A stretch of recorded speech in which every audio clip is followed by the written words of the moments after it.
has imposed it. But then her rationality has always been overrated, in my opinion. Fortunately, Alviarin had only a short way further to reach her rooms. Carefully, she closed the outer door and latched the latch. Not that anyone would disturb her, but she had not survived by taking chances except where she had to. The lamps were lit, and a small fire burned on the white marble hearth against the cool of an early spring evening. At least the servants still performed their duties, but even the servants knew. Silent tears of humiliation began to stream down her cheeks. She wanted to kill Silviana, yet that would only mean a new mistress of novices laying the strap across her every morning until Elida relented.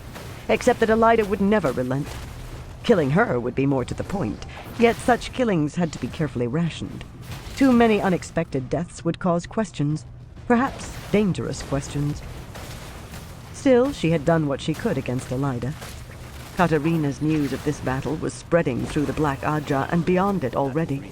She had overheard sisters who were not black talking of Dumai's wells in detail, and if the details had grown in the telling, so much the better. Soon the news from the Black Tower would have diffused through the White Tower too, likely expanding in the same way. A pity that neither would be sufficient to see Elida disgraced and deposed, with those cursed rebels practically on the bridges. Yet Dumai's wells and the disaster in Andor hanging over her head would keep her from undoing what Alviarin had done. Break the White Tower from within, she had been ordered. Plant discord and chaos in every corner of the tower. Part of her had felt pain at that command, a part of her still did. Yet her greater loyalty was to the Great Lord. Elida herself had made the first break in the tower, but she had shattered half of it past mending.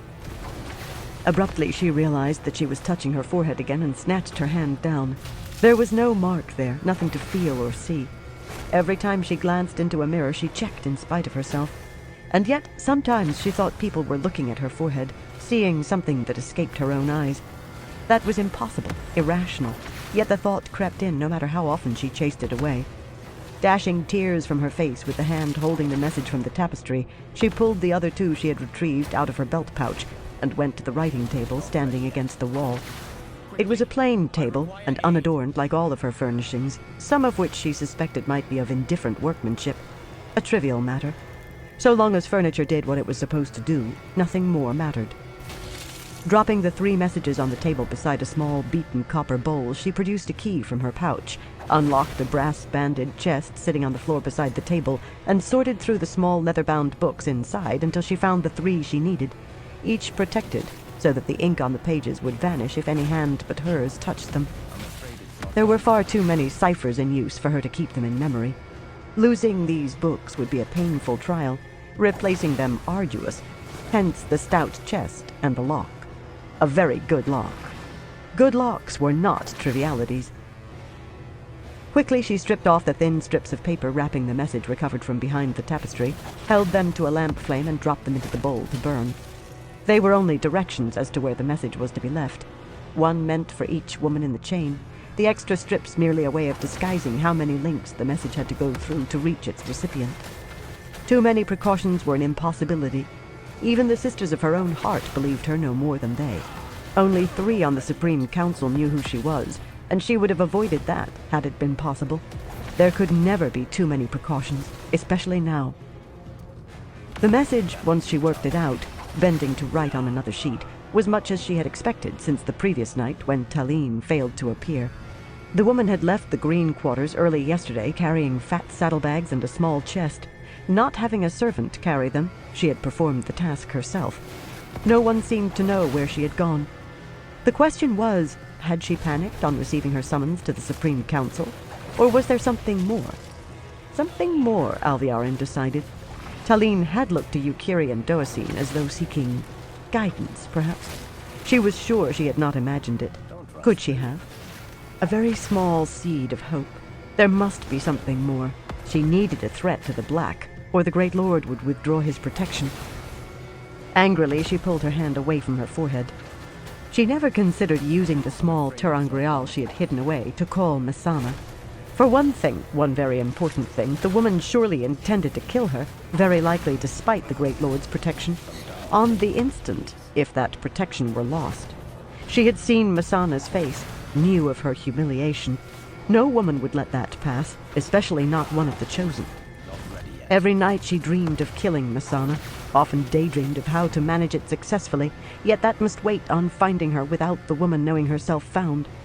In the meanwhile, she needed more proof. It was possible that neither Masana nor Shaidar Haran would see Talene as verification of anything. Sisters had panicked and run in the past, if rarely, and assuming Masana and the Great Lord were ignorant of that would be dangerous. In turn, she touched the ciphered message and the clear copy to the lamp flame and held each by a corner until they had burned nearly to her fingers, before dropping them atop the ashes in the bowl.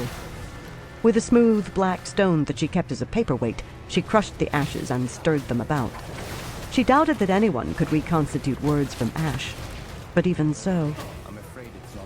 Still standing, she deciphered the other two messages and learned that Yukiri and Doacine both slept in rooms warded against intrusion. That was unsurprising. Hardly a sister in the tower slept without warding these days, but it meant kidnapping either would be difficult. That was always easiest when carried out in the depths of the night by sisters of the woman's own Aja. It might yet turn out those glances were happenstance, or imagination. She needed to consider the possibility. With a sigh, she gathered more of the small books from the chest and gently eased herself onto the goose-down cushion on the chair at the writing table. Not gently enough to stop a wince as her weight settled, though. She stifled a whimper. At first, she had thought the humiliation of Sylviana's strap far worse than the pain, but the pain no longer really faded. Her bottom was a mass of bruises, and tomorrow the Mistress of Novices would add to them, and the day after that, and the day after. A bleak vision of endless days howling under Sylviana's strap, of fighting to meet the eyes of sisters who knew all about the visits to Sylviana's study. Trying to chase those thoughts away, she dipped a good steel-nibbed pen and began to write out ciphered orders on thin sheets of paper. Talene must be found and brought back, of course, for punishment and execution, if she had simply panicked, and if she had not, if she had somehow found a way to betray her oaths. Alviarin clung to that hope while she commanded a close watch put on Yukiri and Doacine. A way had to be found to take them, and if they were caught up in chance and imagination, something could still be manufactured from whatever they said. She would guide the flows in the circle. Something could be made. She wrote furiously, unaware that her free hand had risen to her forehead, searching for the mark.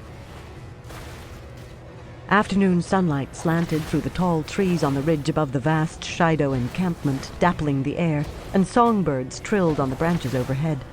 Redbirds and blue jays flashed by, slashes of color, and Galena smiled. Heavy rain had fallen in the morning, and the air still held a touch of coolness beneath sparse, slowly drifting white clouds. Likely her gray mare, with its arched neck and lively step, had been the property of a noblewoman, or at the least a wealthy merchant. No one else but a sister could have afforded such a fine animal. She enjoyed these rides on the horse she had named Swift, because one day it would carry her swiftly to freedom, just as she enjoyed this time alone to dwell on what she would do once she had her freedom.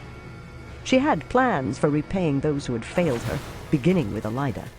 Thinking about those plans, about their eventual fruition, was most enjoyable.